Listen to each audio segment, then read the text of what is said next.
Hello, my friends. Today, I'm going to be talking to you about this documentary that I watched called Happy People. On this planet, there's a place where there are no houses, no big buildings, no police, no wages or salaries. The residents do not curse the authorities or give help to new Russian oligarchs. In fact, they do not curse anybody.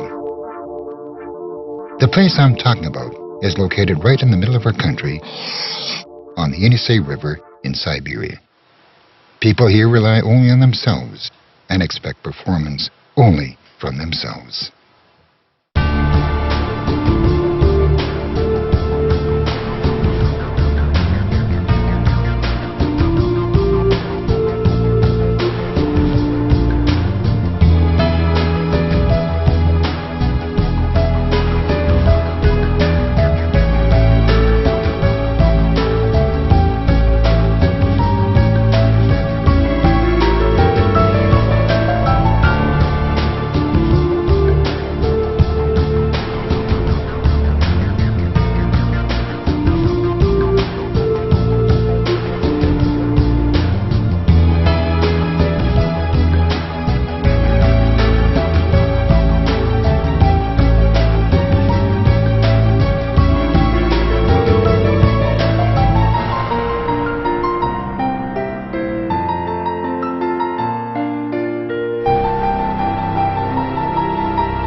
Happy People. It was directed by Werner Herzog. And it's a 4-part documentary that is divided by the seasons, which in and of itself is sort of telling about how these people live.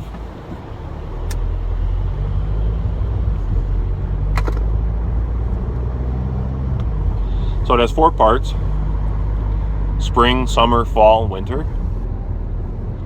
And each part basically tells its own story based on the activities and the sort of things that need to be accomplished during each season, and how different, they behave during each season, that their behavior changes depending on the season, that each season has a particular set of goals that need to be accomplished during that season so that you're prepared for the next one. And it's interesting to me that the title of it is Happy People, because when you look at their lives, they live very difficult lives. They live all the way out in the middle of the taiga, almost as far as Siberia, on the Yenisei River, I think it is. The only way to travel there is either by boat up the river or over vast stretches of wilderness. Huge forests that surround them.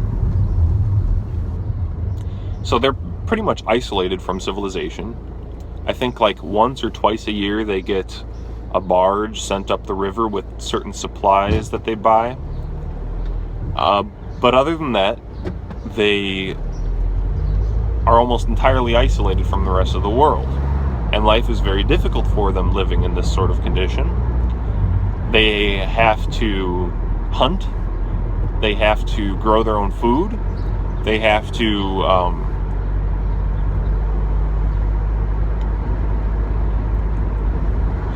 perform dangerous feats like taking their boats up these rivers against the current of the rapids, and if the boat strays just one way or the other, then they might capsize. And in a situation like that, if you capsize, there's no calling for the Coast Guard. There's nobody that's going to come save you. Your life is on the line. and there's no room for error. And so it is very dangerous. There's bears and shit in the woods that they have to worry about. They have to make sure that all their boats are pulled out of the river before it freezes over, and they have to pull all their nets out of the river before it freezes over, or else they're screwed. And I remember one part of it shows a guy who forgot, I don't know if he forgot or if he just decided to keep it out for too long, but his net was still out in the river full of fish as the river was beginning to freeze. So the river's like coagulating like cottage cheese, like with ice. And so there are these little ice chunks floating around him, and he's trying to take his boat out, and he has to like push himself past these ice chunks, and he has to like break ice in certain spots, and it's just extremely dangerous that he's out there doing this, and he's out there just trying to get his fishing net up with this fish to survive, to have fish for the winter. So it's a very difficult life. And so the question I'm asking here is, why are they called happy people if their life is so difficult? And if their conditions are so dangerous? And if you know, at almost any moment they could die. Well, I think that they're happy people because there's no real injustice in their life.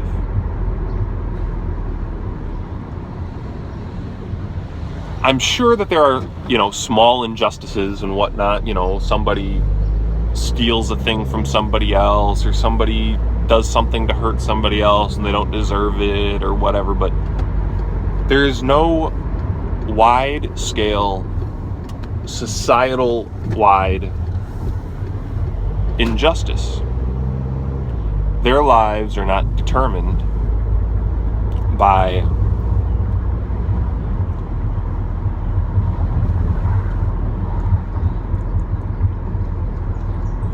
their lives are not controlled or influenced in any way by corrupt politicians, by degenerate celebrities or degenerate academics or media. Their lives, they're not paying, you know, vast amounts of their income in taxation to corrupt governments.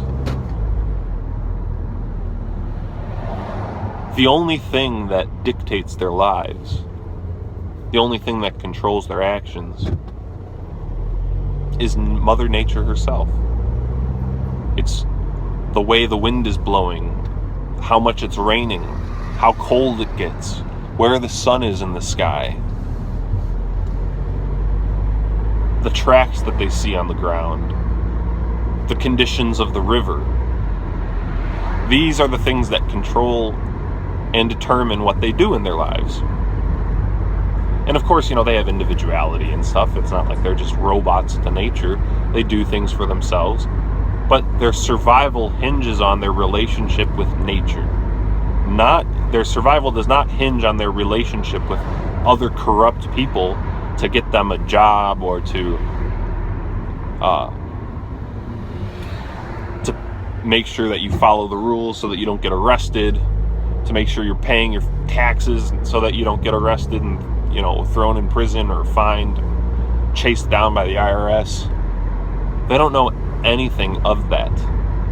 And it is funny because when there is one part in the documentary when, like, the government comes by, a politician sends his boat up the river and hands out free flour and other free supplies to them and stuff, just to get their votes. And they see it as a bribe to get their votes, because the politicians don't really have any power over them. They've passed regulations on them in the past, and they just ignore them, and they don't have it. The government has no power to enforce these rules on them. And there goes my phone. There So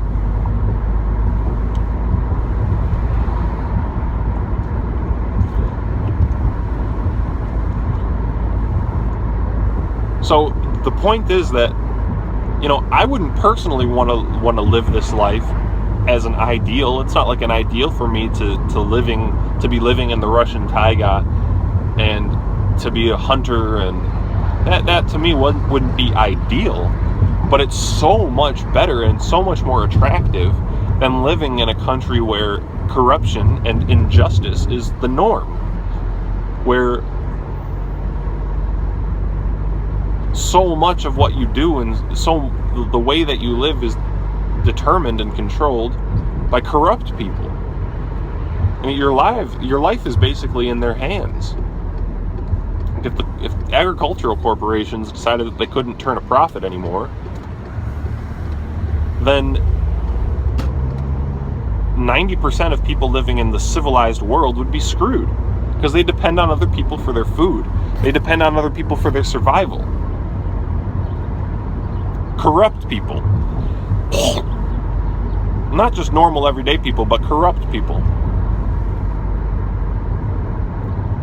So, the lesson that I took away from happy people is that no matter how difficult your life is, no matter how, it's like I have a sixth sense for injustice. I could feel when something is unjust, and I would rather live in a world of danger and uncertainty than a world of injustice. I would rather live in a harsh, unforgiving climate ruled by nature than by corrupt human beings. So that is why I think they're called happy people. Anyway, thank you for watching.